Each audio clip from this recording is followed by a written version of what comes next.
let's take a look at your Caribbean report for tonight.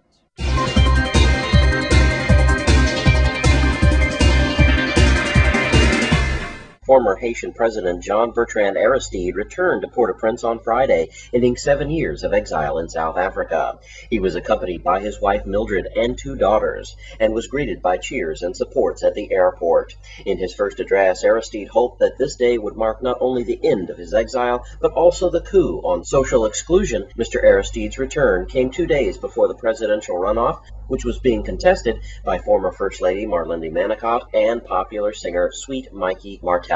There are concerns by the U.S. that his presence could destabilize the vote. And in Jamaica, Jamaica's Prime Minister Bruce Golding on Friday made his highly anticipated appearance before the pt2 Commission of Inquiry. The official probe began just under 2 months ago and was called for by following public pressure for the investigation into the government's handling of the request from the U.S. government for the extradition of the accused drug lord Christopher Dudus Coke. The inquiry also seeks to unveil the government's dealings with the U.S. law firm Mentat, Phillips & Phillips. For the first time, Golding made public association with Mr. Coke, saying that he had met with the alleged drug lord prior to assuming his position as a member of parliament in Western Kingston. The Prime Minister also confirmed that Mr. Coke held a tremendous influence in Tivoli Gardens. And finally, in Dominica, Parliament has approved new legislation expected to impose harsh penalties on those found in possession of illegal firearms. Under the new law, people brought before the courts for the commission of a crime with an illegal firearm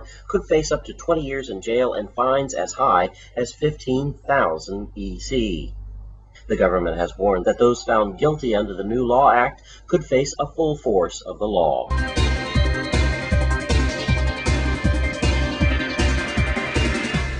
And that's your Caribbean report for tonight. Well, Daddy Yankee and his fans had a great time in the Prophet area over the weekend. Let's take a look.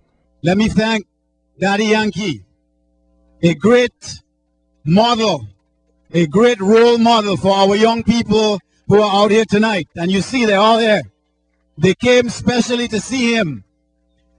And you know, for the young people who are listening tonight, if he can become the superstar that he has become on the world stage, there is no reason why you can't become a superstar in your own time.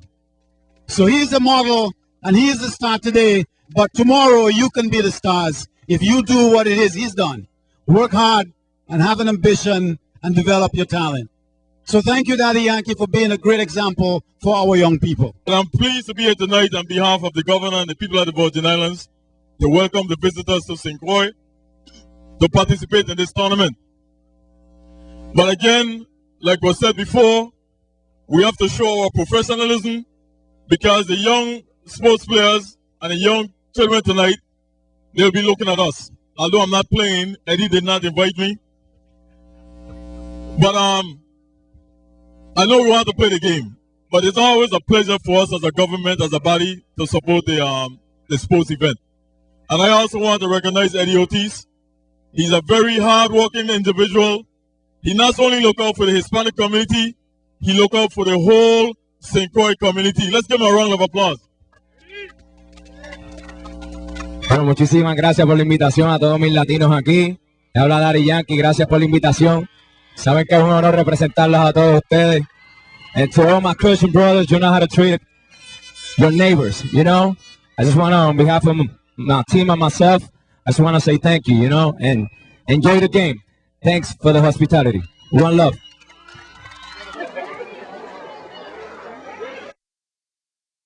Your Sports 411 is coming up next. Stay with us on Channel 8.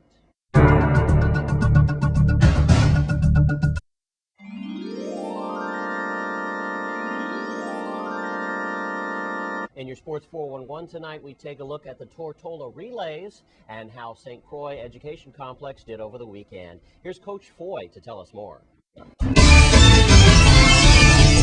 Yeah, we just got back from Tortola this weekend, Saturday. The Education Complex track team, they had a great showing.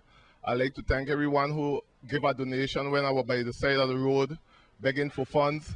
This is the funds that we use to take the kids over to Tortola. The time trials was awesome. You know, we don't have no track in the U.S. Virgin Islands with electronic timing.